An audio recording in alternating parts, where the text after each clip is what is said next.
Guys, alam mo na ba ang baryang ito guys?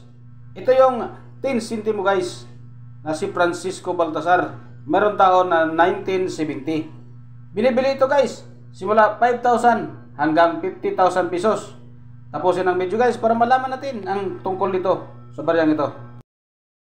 Ginawa ito guys simula 1967 hanggang 1974 ang ating 10 centimo. Mayroon itong composition guys na nickel brass. 70% ang kanyang copper at 18% ang kanyang zinc. Mayroon din siyang 12% na nickel. At yung timbang naman ito guys ay 2 grams lamang. At ang kanyang diameter naman ay 17.85 mm. Mayroon din siyang thickness na 1.15 mm. Tapos na itong nag-demonetize guys noong January 2, 1998.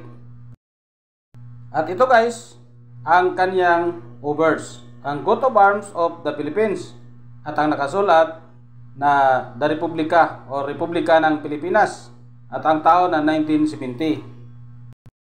Ito naman guys ang kanyang reverse, ang left facing bust of Francisco Baltasar, at ang nakasulat 10 sentimo Francisco Baltasar 10 denomination or 10 centavos. Isa itong collectible coins guys dahil sa kanyang napakagandang kasaysayan ni Francisco Baltasar.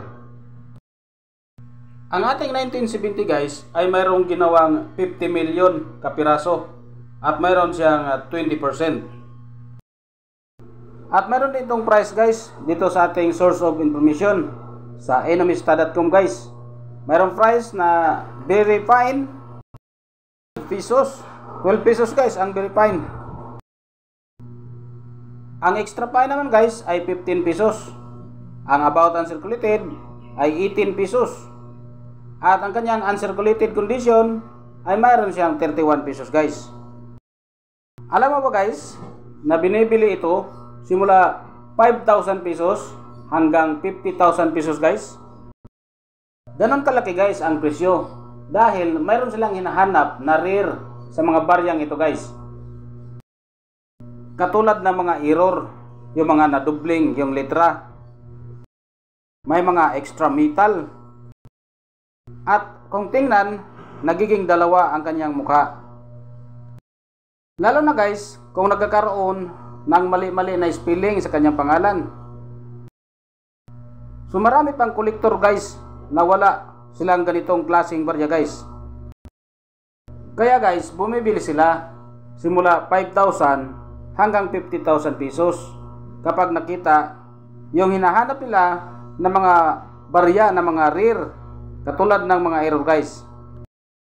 So kung mayroon kayong mga ganito guys, huwag basta-basta magbinta dahil baka nadubling yan ang kanyang letra at nadubling ang kanyang itsura.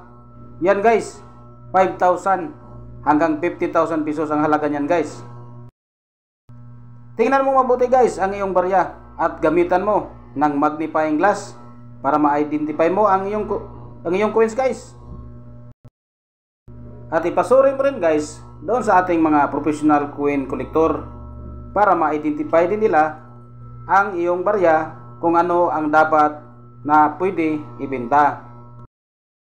Maraming salamat guys sa panonood at God bless sa ating lahat.